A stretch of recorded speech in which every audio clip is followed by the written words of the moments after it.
Howard, Yeah, Sean. how you doing today, buddy? Good, man. We had a good weekend. There was like Tulsa Tough this weekend. This was a good weekend. There were a lot of cocktails out there. There were a lot of naked people too. A lot of naked people, a lot of sunburns here this week for sure. That's right. Why is it always the naked people that get naked or the people you never want That to see shouldn't be? naked? Yeah. Why is that? Well, that's why you were naked out there. I know, but I couldn't help it. Yes, that is true.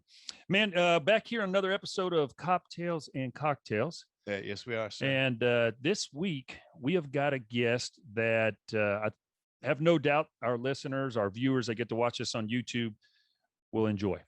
All right. I want to hear about this. So today, do we have a police officer? We do not have a police officer. That's one of the things we want to try to do on here, is have anybody that's touched the law enforcement world in one way or another. Right. So if we're not having a police officer, are we going to have somebody that does like deep water rescue? We have been there and done that, which was a great episode. Yeah, it was a good episode. No, we've actually got a guy here, man, that he comes from the streets. Oh, that's what I like to hear about. And he has a hell of a story to share. It's a guy I crossed paths with early in my career, I think in 1999, if I remember correctly. He and I first bumped into each other. And he has been through it all. He has come out on top.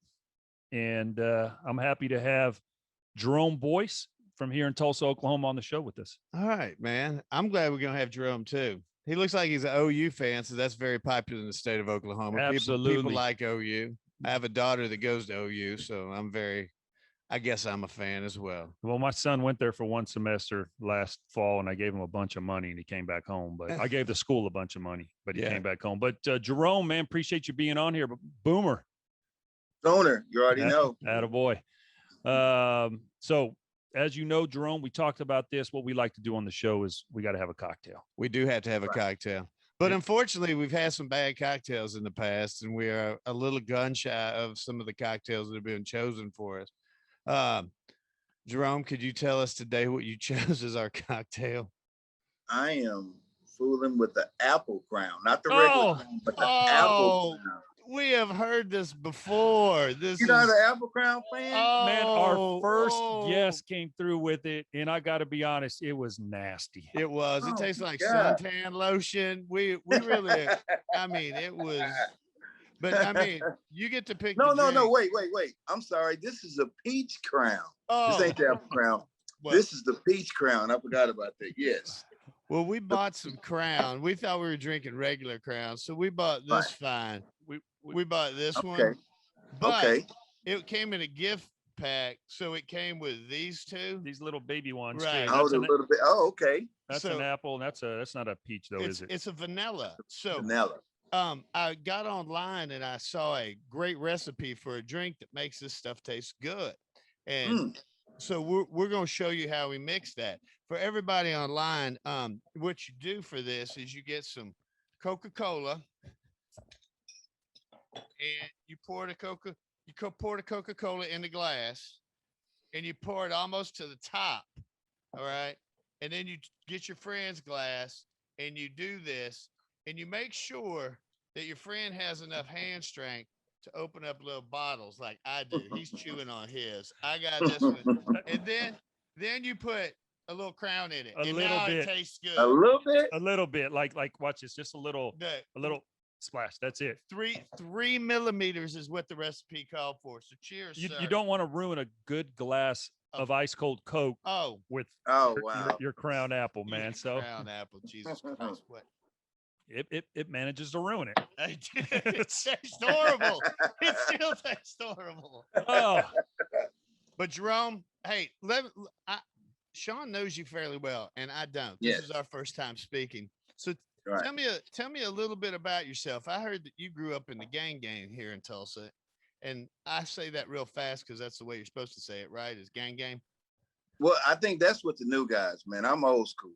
I don't really understand the youngsters. I think that's what I hear in one of them rap songs. But yeah, I came up in the old school. We came up in the Lincoln Park, Lincoln Park area. It was Lincoln Park back then where I come from, me and some buddies. And we just came up, and it's one of them situations where that was our neighborhood. Those were the guys that we hung with, we got off into the streets real early. And like I was telling Sean, we started off as Rip Boys. Rip Boys. But and then Sean's told me that the Rip Boys are now their Bloods. Well, right. But what it was is that, yeah, I'm sorry. No, go ahead. Yeah, back in the cut, I mean, it was like we all started off as Rips, and it was one of them situations. This is before the Bloods and the Crips actually came to Tulsa. And so when everybody that was Rip Boys, you had half of us that became Crips and half of us that became Bloods. So that was the thing that was real strange about that. When we was gangbanging against the Bloods, we used to pretty much kick it with these dudes. So we knew each other really, really, really well. That's why it really wasn't that much. It was gunplay, but it was more fight back then, because it's like you used to hang out with these guys when you were younger. Y'all went to high school together. So I mean, y'all went to elementary school together and junior high. So you knew these guys, you know? Yeah. So you guys handled beefs with your fists, not with guns, huh? Yeah, back then we, we used to knock people out. Yeah. You know, we're gonna beat you up. We'll meet you at the Y, and we'll have a fist, a knuckle sandwich, and then we'll come back and we'll beat them up next time when the dance is at the Y or at skate land. Back then there wasn't too much shooting back then. This was every day. We're gonna get you back dirty. Now, that was our respectualizing that. Jerome, now we know about the shootings, everywhere, yeah, especially here in Tulsa. It is nonstop. Oh man, it is the wild, wild west out here. I ain't gonna lie to you. My kahunas ain't big no more. I let them youngsters have it. Yeah, I don't want no parts of it. Well, you grew up and you're an old man now, like Howard absolutely. and I, so you know better. But absolutely, I'm a pawpaw. Yeah, exactly. So part of the Rip Boys, you guys used to get out there and get at it, fist fights and stuff like that, and eventually you kind of ventured off into what is one of the larger gangs in the U.S., especially here in Tulsa. It's a large, predominantly black criminal street gang, right. the Hoover Crips. Which originally, originated out of South Central Los Angeles. There's actually a 107 in Hoover. 107 in Hoover. Man, I'll throw you a little piece here. I actually went out there and took a picture. Awesome. I threw up the 10-7 too, standing on the street corner. I got a picture right in front of 107 in Hoover, throwing it up. So right. Talk about that, man. How you guys got into that, and kind of what life was like. Really, when you think about that, I mean, we were gang banging. It was, when we became the Hoover Crips, it was more with me. It was more about money. The gang banging thing was there. We started off in there, and it got to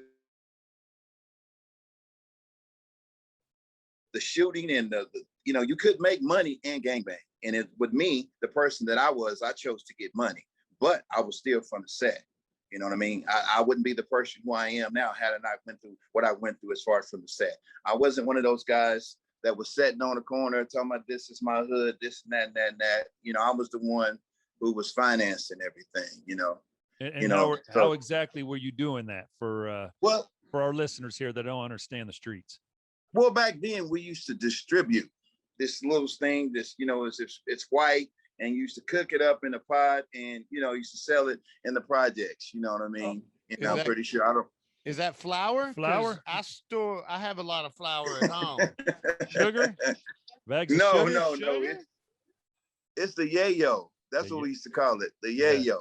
You remember that term, don't you? Oh, that's old school, man. That's old school right for sure. The yayo. Yeah. Nobody even calls it that anymore. Back then. Hey, I got a question. Back then, a question about old school. What'd you guys call the cops back then? I'm trying to think what we called. One time. That's what I was talking about. Yeah, one time. The popo. The popo. Yeah. I heard that term one time, and Sean was talking about it. And he was like, "Yeah, that's old school." Hey, now why'd you call cops one time? Well, that's when they come to one time. They come through. You getting out the way. They come through, the jump out boys. One time, huh? Yeah, Tuesdays and Thursday was their day. I don't know if those are still the days, but Tuesday and Thursday we was on high alert. You telling me you guys were that predictable?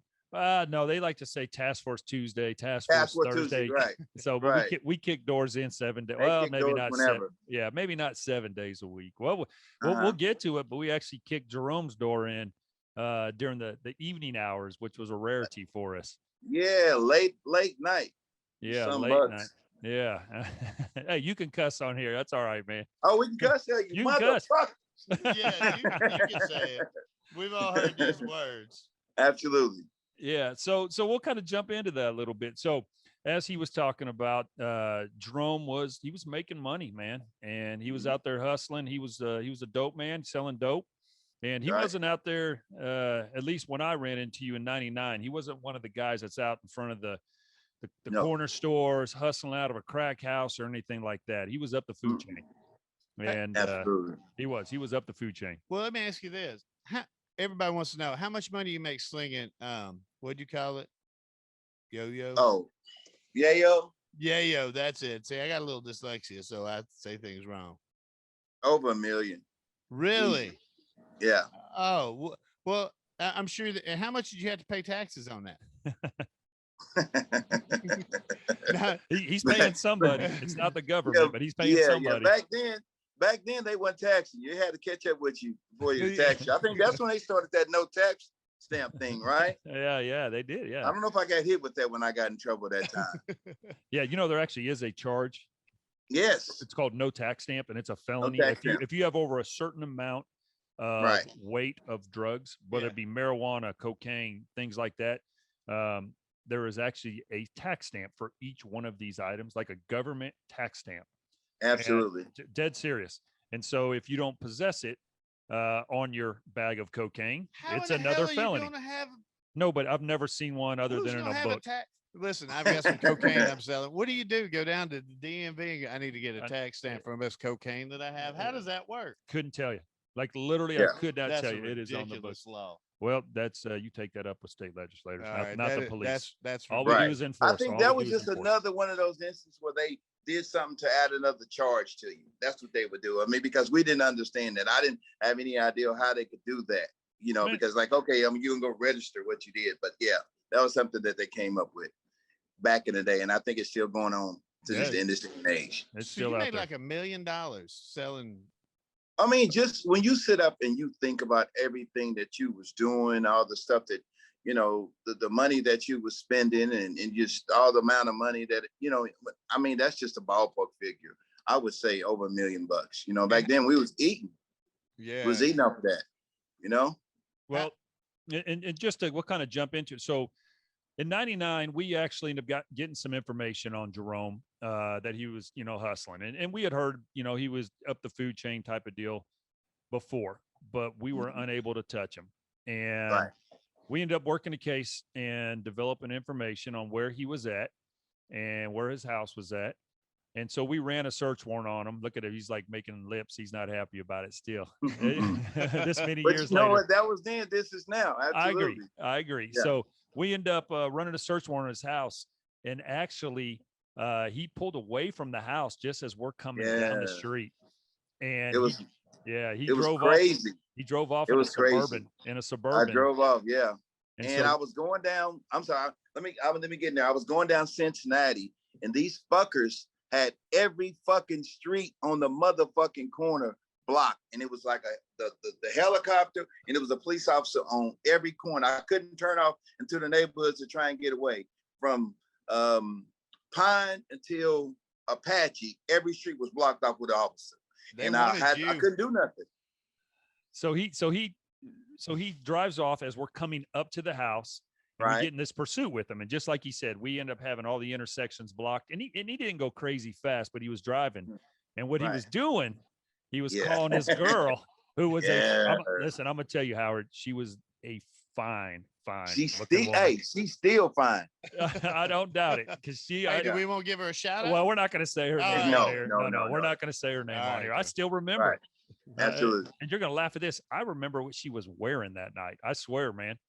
She threw something on. She was naked. Yeah, well, when you guys were coming. Yeah, she must have been down at Tulsa Tough. No, she probably wasn't down there. So we're in this car chase with him, and we start thinking, we're like, you know what, we got to still have people back at the house. So we sent a couple of guys back to the house. And as they're there, all of a sudden the garage door comes open. And she comes backing out in a Mercedes. And, you know, so we end up stopping her. Obviously, we get inside the house, and in the back seat of the Mercedes was like, I will say this, when he was talking about we were eating off of the dope game, you know, selling dope. They were also, the inside of his house was immaculate. I mean, he had top of the line furniture, appliances, everything in there. This house was completely remodeled inside. He did well. He was smart with his money, but they had a shitload of clothes and shoes and stuff like that. But she had a bag like you would get from a department store from shopping that was in the back seat of the car. And I think it had like $42,000 in cash in it. So when he's talking about $1 million, he'd been out there hustling for a while. And we just, you know, clipped him for 42 grand on this stop.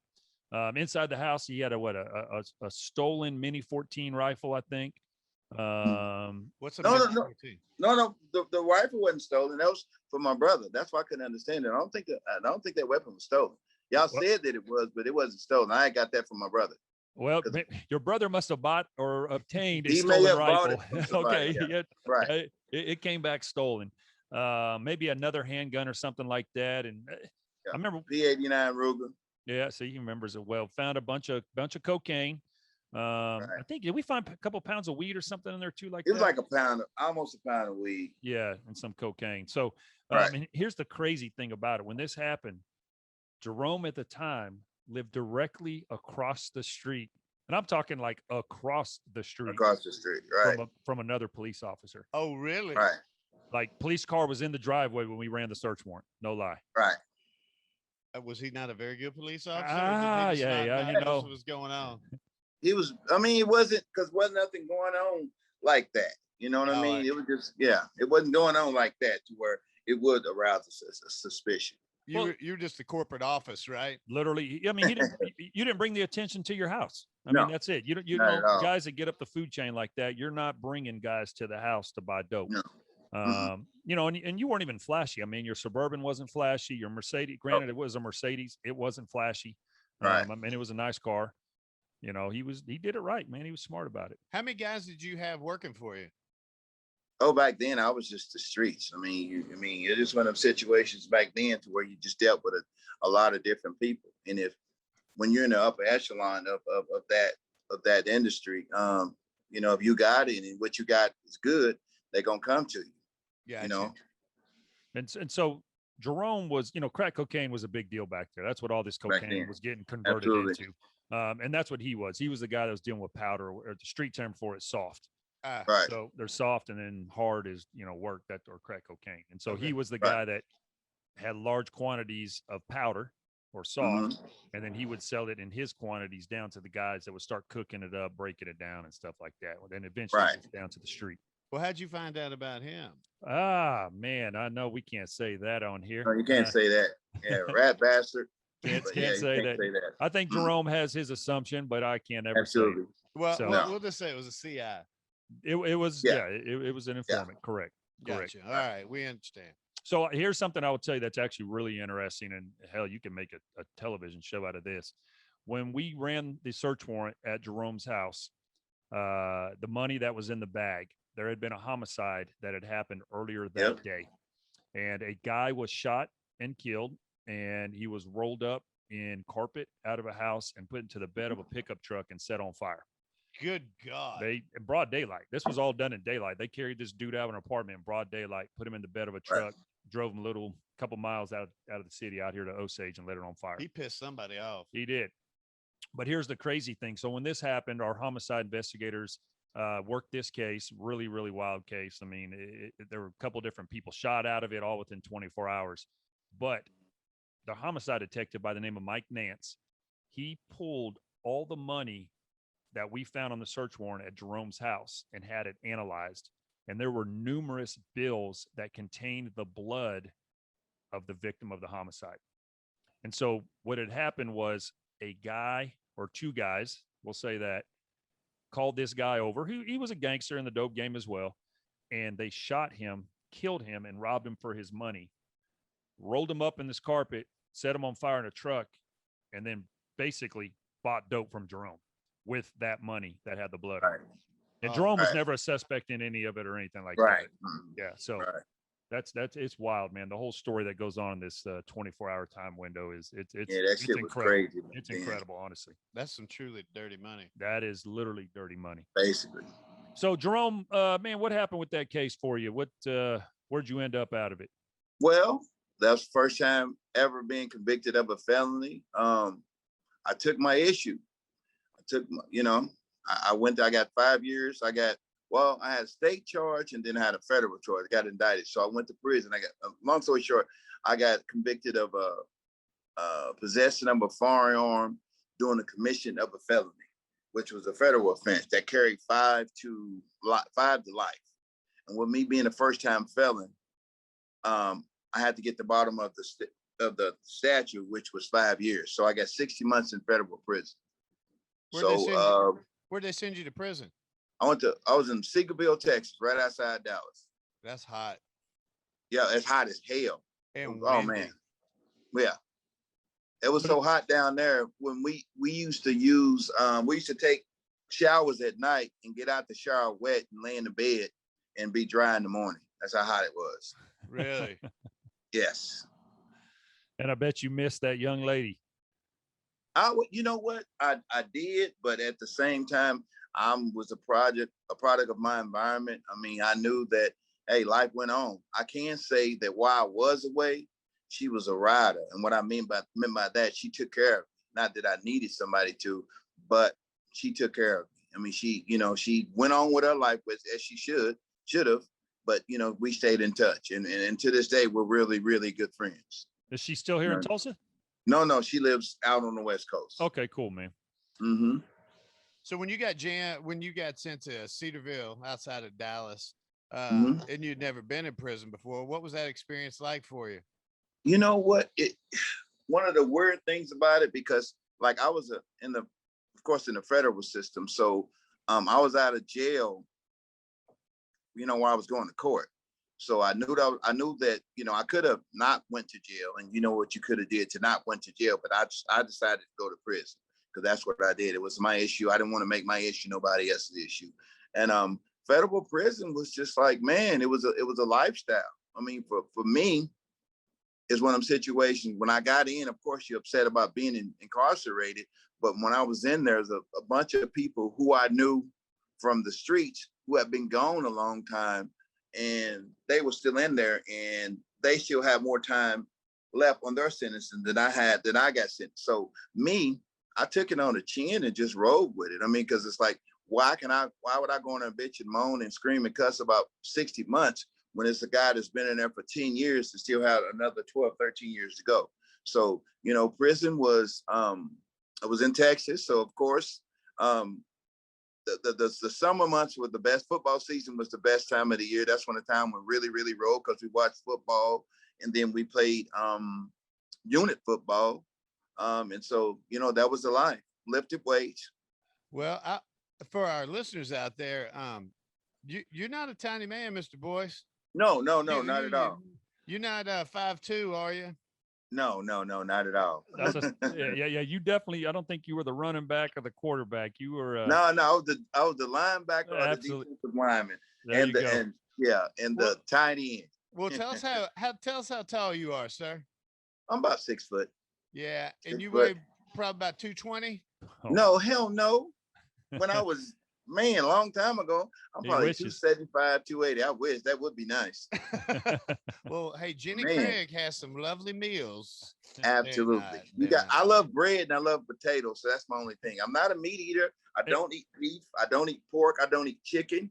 But I love bread and I love potatoes. I'll tell you what else you love. You love shitty drinks. Yeah, you like that crown apple, man, is. You need to get a different source of vegetables. See, that's the thing. This is just something to sip on. You get that yak, that Hennessy. I food with that, but hey. I work now, so I'm not really a drinker. I drink on occasion, so that's a good thing. Us too, on occasion. Well, absolutely. I want to hear some more stories from the streets. I mean, I heard Sean's rendition of him coming and scooping you up, and it sounded like you guys were well organized, knew what was going on. Yeah, man. I mean, like I said, he was one of these guys you had heard about that you just couldn't touch. I mean, it is. The guys that are up higher up the food chain, they are dealing with fewer people. And just as he's talking about, there's also people less likely to cooperate at that level. Yeah. And they kind of man up and they take their case, and they've got a little money set aside. They can get good attorneys because they've got the money for it and stuff like that. So, well, talking to Mr. Boyce, you can tell he's smart as shit too. He is, man. And, and we're actually going to get into that. But when you got out of prison, life wasn't necessarily so grand. No, because it's one of those situations where you used to having and doing anything that you wanted to do, and then that was over with. It was really, really a big adjustment. Came out, I got out in May of 2005, and I started working with a company called Kentube Engineered Products. They gave me an opportunity. I couldn't read a tape measure. They hired me in as a helper at $9 an hour. That's pretty good money back then. In 2005, hell no. I'm joking. That's called sarcasm. Yeah, but they hired me in as a helper, and I was out I got out in May, and I worked there, and I worked my way up. Well, I worked there. I was there for 6 months, and then I had a situation. I hadn't been out where I lived in one of my buddy's houses out on the north side and got kicked over. I was in there with my kids, and some guys thought I was a person that I used to be, came looking for money. I think from what I was told, these guys were just on a robbing spree. And I was just one of the victims. And I was in there with my kid, and they came in, and what's really crazy about it, the day that it happened, it was on January the 23rd of 2006. Now, the January 23rd is significant because on January the 23rd of 2000 is when those fuckers came and kicked door at me. So in my mind, I'm like, these motherfuckers are coming back. Six-year anniversary. Yes, on the same day. So it was fucking crazy. It was me, my son, and my two oldest. My oldest daughter and my oldest son. When you say kick door, explain that to me a little bit. I mean, I got robbed. I mean, they were coming to rob me. It was home invasion. Yeah, who were these guys that were robbing you? Just some guys. I have no idea. I have no idea. Never seen them before. They just heard. Never seen them before in my life. Had cash, huh? Yeah. Not much, but they came in looking like, where is it at? And it's one of them situations where I'm like, I don't got nothing for you, man. And the guy was like, man, if you don't tell him, I'm gonna shoot your daughter. And I just lost it, man, when he said that. So it was like some shit you see on one of them bullshit ass Cinemax movies. He had a piece of shit Tech 9. I grabbed his gun, took his gun from him. We're wrestling for the gun. I grabbed the gun, and it was 3 of them, and I waved it at the other guy. With the guy on my arm, I'm waving a piece of shit Tech 9 at these guys, and it wouldn't fire. The son of a bitch jammed on me. So they see me pointed at them, so they ran. So we're still tussling. The gun didn't shoot, so we're still shooting. So another guy comes in. We're tussling for the gun in my son's room, and the guy comes in and shoots me. Oh, while I'm wrestling. So, and I still don't let the fucking gun go. So I'm laying on the bed minute, the guy was like, man, just give me my gun. I'm not going to shoot you. Then his buddy came, jumped on my son's dresser, I can see it right there. It was a 38 special snub nose, put it right in my face. Mexican fucker. He said, if you don't let it go, I'm gonna blow your face off. So I let the gun go. And the other guy who shot me, he came back and shot at me again. But this time, the first time it hit me in the back of my leg, and it shot at my finger. The second time, it just scraped the inside of my thigh. So I'm laying there, man. And I'm laying there. My kids are there. They call the police. They come, and it was like, man, it was crazy. It was one of the craziest days in my history. I mean, I saw my life flash before my eyes. And I've been home, 6 months? I got out in May. And that happened in January I got May of 2005, and that happened in January of 2006. Yeah, so you're talking about 8 months or so. And to this day, you still don't know who did it. You never heard on the streets or nothing. What? Huh? Well, I mean, I do. Okay. I do. I mean, they arrested some guys for it. Okay. One guy because like I say, these guys are on a robbing spree. One of them got 35. The Mexican guy got 35. Another guy got 25. Now, and the other guy, in relation to was that in relation to your home invasion or just some other cases? Well, just an array of everything. I got you. So they had been on some other stuff. And I think during that spree, I think they had shot me and another lady, and they had like committed like 4 or 5 different robberies. And I think they got these guys up in No Water, somewhere up northeast of here. That's where they got those guys at. But yeah, those guys, I don't know. I think some of them, one got 35 years, so they might still be in prison at this time. I'm not really sure. I ain't in the streets no more, so I wouldn't know. Yeah, that's an 85% crime. So they've right, a 35-year sentence. They got to do 85% of that. So you're talking 17, 24. Correct. They're doing a good, 28 years or something like that. Yeah, something like years. that. Yeah. Well, how's your femur now? I'm a nurse, remember? So well, to this day, I still don't have. I have only just a slight range of motion. It's something that it's changed my life forever. I'll never be able to run a friggin' marathon. I can't go up and down the stairs. I only have so much range of motion in my knee. It's one of them situations you can bitch and moan about it, but I'm happy because I'm here. Because I could have easily died that night. You know what I mean? I could have died in front of my kids. So I don't yap about it. It's just something. It's just my way of life. That happened back in 2006. What we're going on about 15 years when this sucker happened. 15, 16 years. So it is what it is. It was what it was. Right now, I've moved on. And I just deal with this. I still deal with the the complications from it. But like I say, I don't bitch. I don't moan. It changed my perception. I'm not as outgoing as I used to be because I don't think I would be able to, if something happened, get out the way or defend myself the way I used to could. So I just, I'm in the cut. I'm back, ducked off. I ain't fooling with nothing. It sounds like that's crazy. 3 guys bust into your house. They threaten to kill your children. You go, oh yeah, I'm gonna whoop all y'all's ass. This ain't gonna happen. It's one of those situations you don't know what you would do until it happened. I wouldn't say that I'm gonna be macho man and I'm gonna take these motherfuckers' gun, but no, I just snap. I'm like, my mindset was like, okay, y'all gonna kill me. I'm gonna kill one of y'all so they gonna know who did it. Both of us gonna die tonight. That was my mindset. It didn't happen, but that was my mindset.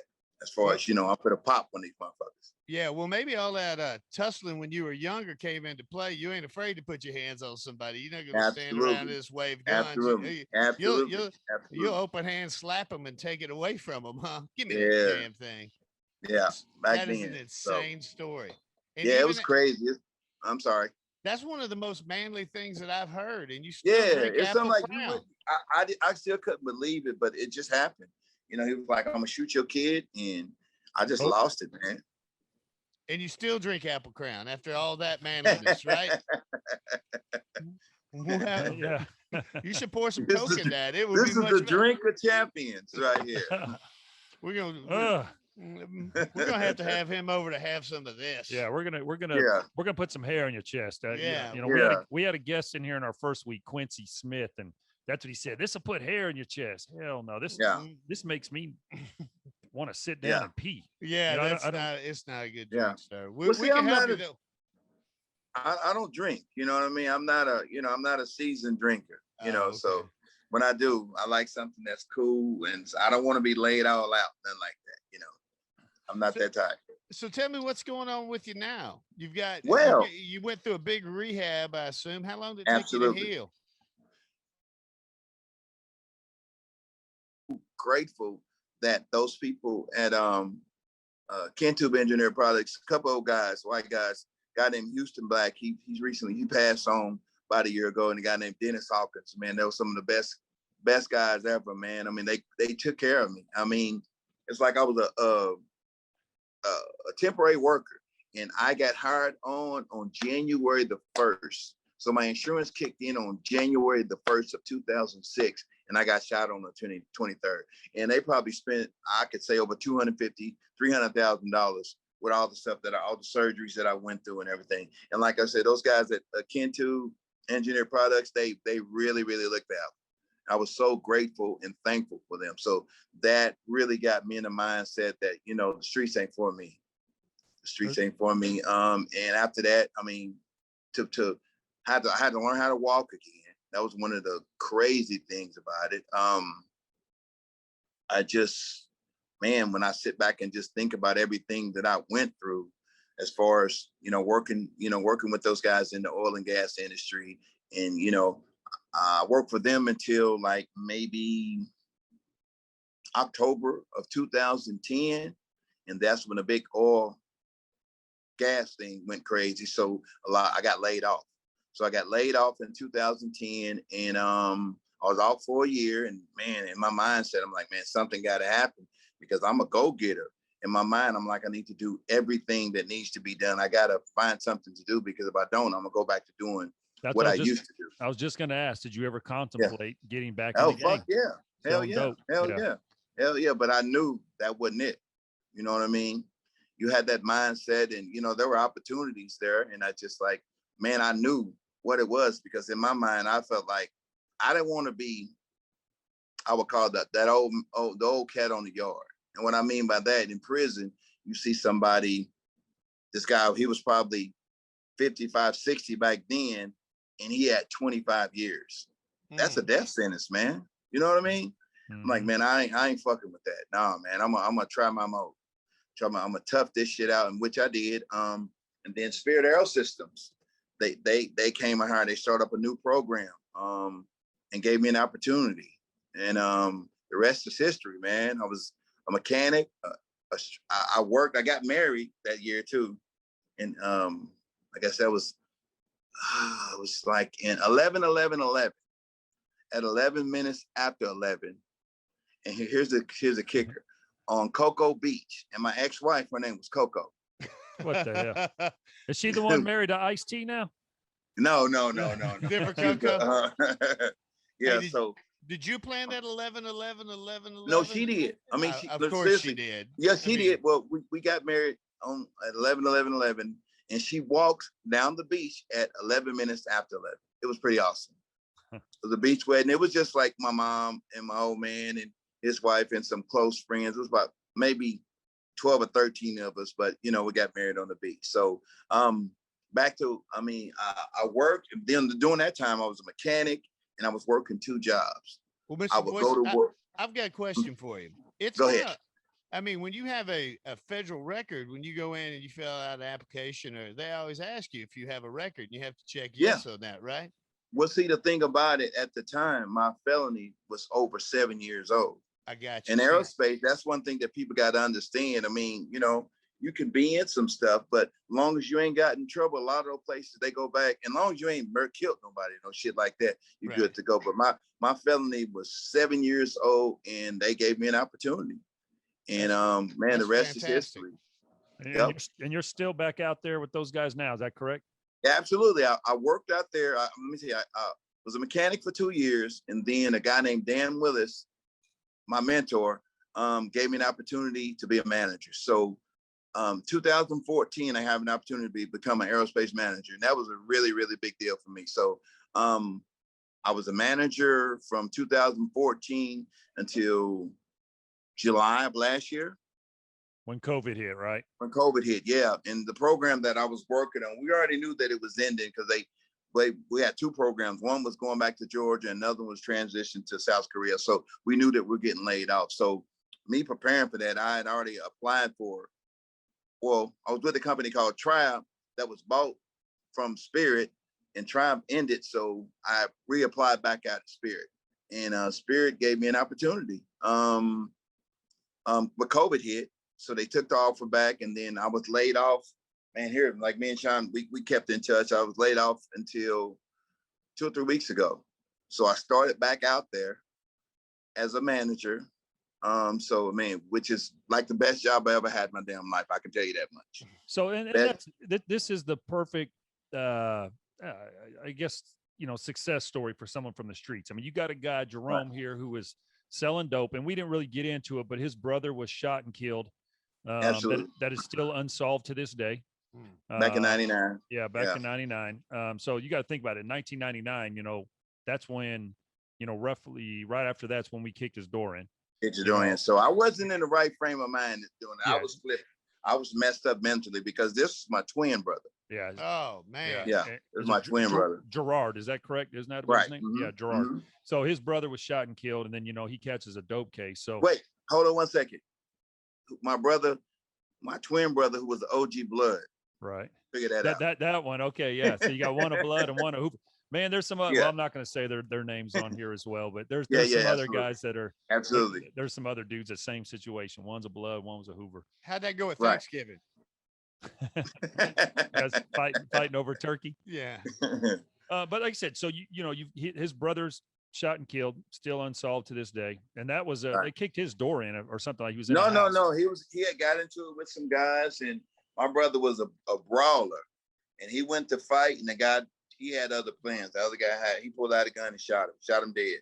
Okay. Dang. He catches a dope case, ends up in prison, gets out, gets Right. shot in a home invasion. I've Jerome and I didn't run into each other again until just a couple years ago.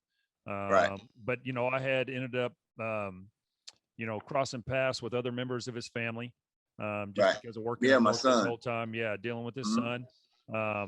And so just to run into him, I was rolling through one of the car washes that everybody hangs out, here in Right. the afternoons type of deal. And I'm rolling through and in my police car, and he just rolls his window down and calls me by my first name, which was weird. Yeah. He says Sean, because yeah. everybody knows me as Sticks. Oh, I've heard. I knew you before you were Sticks. I remember? do. I know. Yeah. And so I'm he like, just who the called me. fuck is Sticks? I didn't know who the fuck Sticks was. So he calls me Sean, and I roll my window and I was like, "What's up, man?" And he goes, "You remember me?" And I said, "Man, your face looks familiar."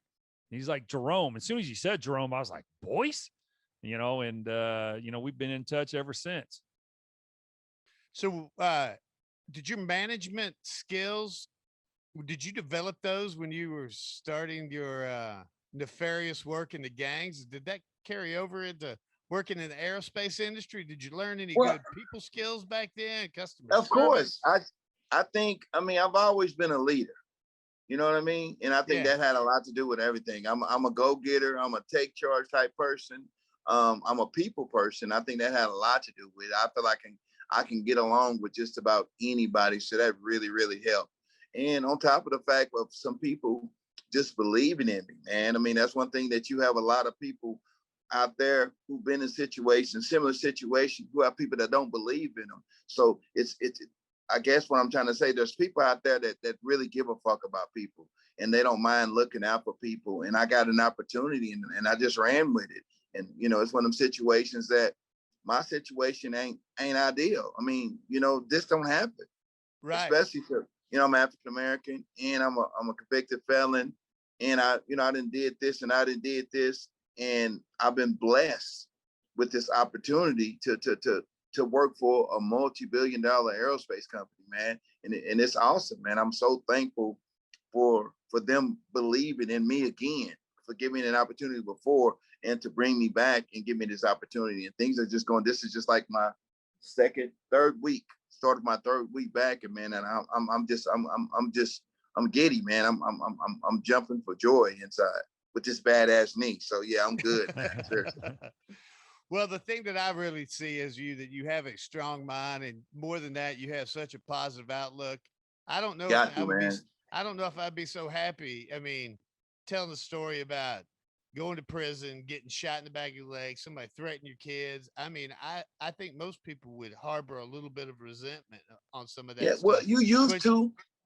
Yeah, used to, but like I say, just you have to look outside of that, man. And my story is to show people that it don't stop. Even though no matter times you get knocked down, you got to get your ass back up and go get it. It's out there for the getting. As you could say. I can say that.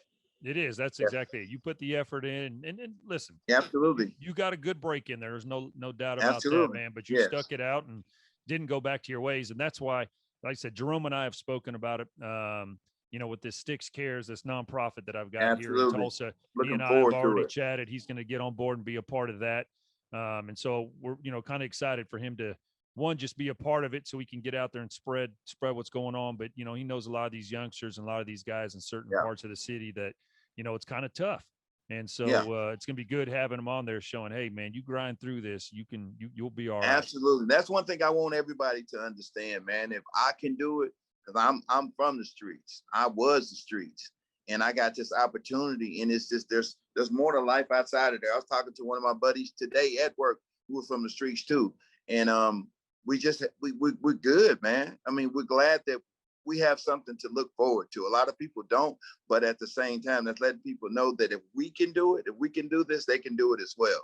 It's out there. You just got to believe in it, and you got to put the work in. It's kind of nice not looking up. It's kind of nice not looking over your shoulder, isn't it? Not worried about man, the that is the best feeling in the world. And to be able gangsters. to live, absolutely, and be able to live like you was living when you was in the street, but you legally.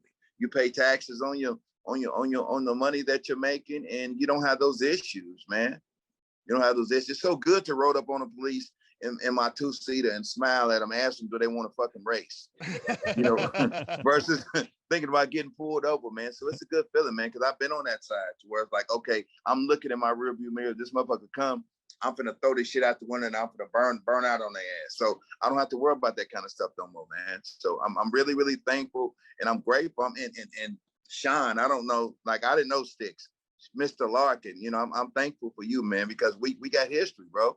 A lot of people ain't gonna understand that because they don't know what we went through. I don't know Sticks. I know Mr. Sean Larkin, and we built a relationship because of what we went through, and this is where we're at now. And both of us, off of what we used to do, we can do something better for people in our future. And that's what I'm looking forward to, man. Seriously. I'm really looking forward to working with you, working with your foundation and getting out there and reaching those people that we normally wouldn't be able to reach. Because I've been through it. I've been shot. I've been in prison. I done did this. You know what I mean? So, man, I'm looking forward to working with you, bub. Seriously, man. And thank you. I told you this.